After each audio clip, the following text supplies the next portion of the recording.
Regresamos aquí a Fórmula Financiera y tenemos ahora a Alejandro Navarrete. Él es el titular de la Unidad de Espectro Radioeléctrico del IFETEL, del Instituto Federal de Telecomunicaciones. Alejandro, buenas noches, como siempre, buenas noches.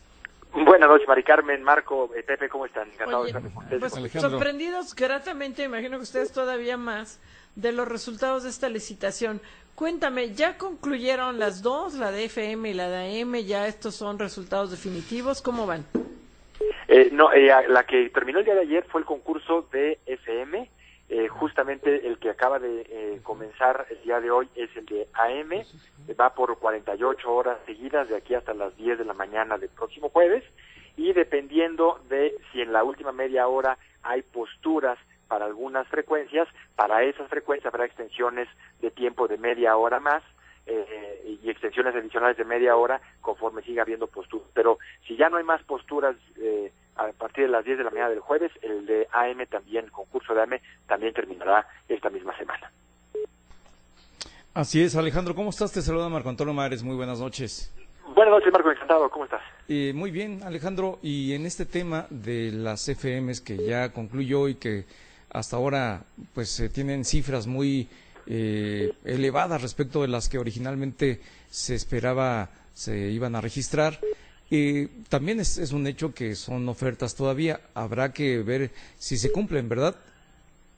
Claro, por supuesto, por lo pronto son las posturas, digamos, más altas que presentaron en el proceso de presentación de ofertas, pero pues todavía tienen que cumplir ciertos requisitos, tiene que venir el fallo y tienen que, por supuesto, pagar la contraprestación. Mientras todo esto no ocurra, pues no tendremos un título de concesión asignado y por lo tanto una concesión otorgada. Eso es. Oye, Alejandro, saludos José Yuste, ¿cómo estás, Alejandro? ¿Cómo te va? Hola, muy bien, José, gracias. ¿Tú qué tal? Muy bien, gracias. Oye, cuéntanos, aquí hemos venido diciendo todo el tema del valor de referencia, qué tan elevado fue en promedio el valor de referencia por estas FMs y cuántas fueron total, porque quedaron algunas desiertas, ¿no?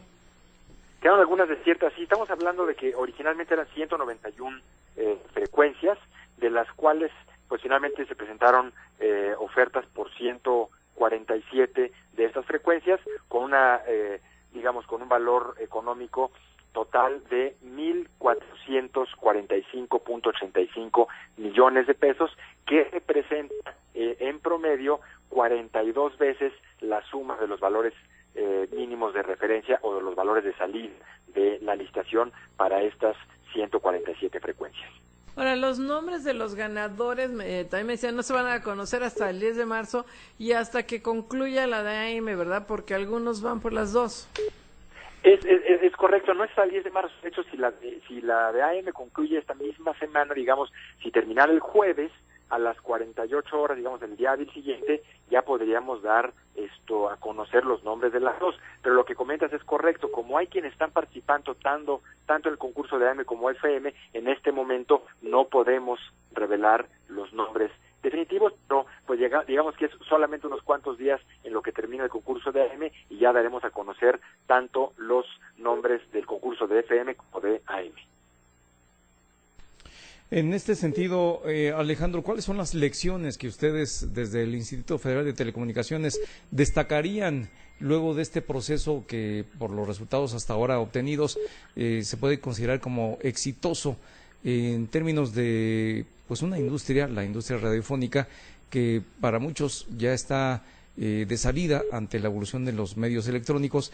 ¿Qué es lo que ustedes están entendiendo con esta oferta de mercado que están registrando?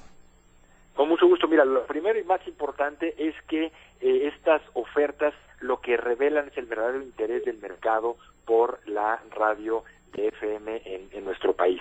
Digamos, los valores que se han obtenido en estas posturas no pueden más que revelar que todavía hay radio FM comercial pues por muchos años, y así lo esperamos para nuestro país. Otra de las lecciones aprendidas es que pues es un proceso electrónico, es un proceso que le da transparencia, le da certidumbre, le da objetividad a todo mundo. Hay un testigo social, hay un fedatario público que están dando cuenta de todo el proceso, de manera que pues todo el mundo se quede tranquilo respecto de todo el proceso. Y sí, le vamos a dar a conocer absolutamente toda la información que sea evidentemente de carácter público al término de todo el proceso, para que quien quiera revisar minuciosamente cualquier parte del proceso lo pueda hacer sin ningún problema. Desde luego, hay todo un tema aquí, Alejandro. Obviamente era distinto el de la televisión, porque en la televisión pues se pedía un contenido de un mínimo de contenidos, ¿no? De que se supiera proyecto, de que hubiera proyecto de contenidos, y esto en la radio es prácticamente imposible. Aquí pues la verdad sí fue el precio, fue una licitación pura, con el precio, una licitación, hay que decirlo, que fue transparente a través de internet, pero fue básicamente el tema precio, ¿verdad? Pues mira, en realidad no tanto, déjenme comentarles, porque ustedes recordan que además del factor económico hay otros dos factores en este concurso. Un factor de 15% de estímulo en puntos a los detenidos como nuevos competidores en el mercado, y de 3% en puntos a quienes se comprometieron a hacer transmisiones híbridas analógico-digitales. Y les doy estos datos.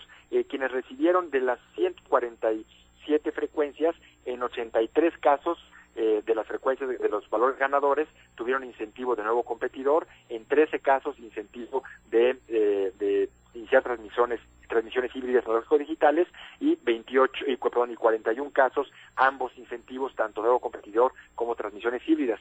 Solamente en 10 casos los ganadores no tuvieron incentivo alguno. Esto quiere decir que los incentivos jugaron un papel fundamental, y fueron estos incentivos o estos componentes no económicos los que ayudaron justamente a que pudieran ganar quienes así lo están, a presentar las ofertas más altas quienes así lo hicieron. En estos 10 casos estaríamos hablando que son grupos ya constituidos y que por eso no tuvieron un incentivo, ¿o no necesariamente? No necesariamente, porque pueden ser grupos constituidos en alguna región del país y pueden haber competido en otra región del país. En esa otra región pudieron haber tenido también el estímulo. Los estímulos de nuevo competidor se refiere a que no tengas ninguna estación de radio o de televisión en la plaza donde quieres competir, y que no tengas más del 20% en cuanto a cobertura poblacional en materia de radio en todo el país. Quienes cumplían con esas dos categorías tenían el incentivo de nuevo competidor en la plaza específica en la que se tratara. Y específicamente en los casos que no se les dieron los incentivos, ¿cuáles fueron las causas? Bueno, en esos casos eran competidores que ya estaban en la plaza, o que ya tenían radio o televisión en la plaza, una estación de radio que tenía en la plaza, o eran grupos que tenían 20% o más de cobertura poblacional en radio en todo el territorio. Entonces ellos no lo obtuvieron, pero otros grupos radiofónicos establecidos en una plaza sí podían tener ese carácter en otra plaza completamente diferente.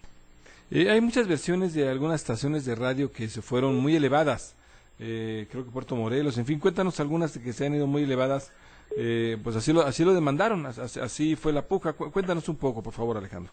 Con mucho gusto. De los valores más altos, el Cancún Quintana Roo fue el más alto con 86.5 millones, y Playa del Carmen con 55 millones, Mazatlán 55.9 millones, Puerto Vallarta 52.4 millones, Acapulco fueron dos frecuencias, una con 52 y otra con 48 millones, Puerto Vallarta con 46, y así. Una cosa importante es que las 20 posturas económicas más grandes, de esas 20, 12 corresponden a empresas del sector de la radio en México. O sea, no quiere decir que esto, cuando se pregunta acerca de, oigan, pero ¿qué estará pasando? ¿Quienes están apostando saben lo que están apostando? Pues sí, 12 de los 20 más grandes, pues de los 20 posturas más grandes fueron hechas por radiodifusores establecidos en alguna parte de la República, lo cual nos hace pensar que ellos lo hicieron con todo conocimiento de causa respecto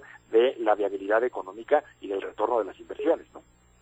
En el caso de las AM, llama la atención, bueno, todavía no concluye este proceso, pero ya tienen ofertas, o sea, se está viendo que sí va a haber estaciones de radio que se van a colocar.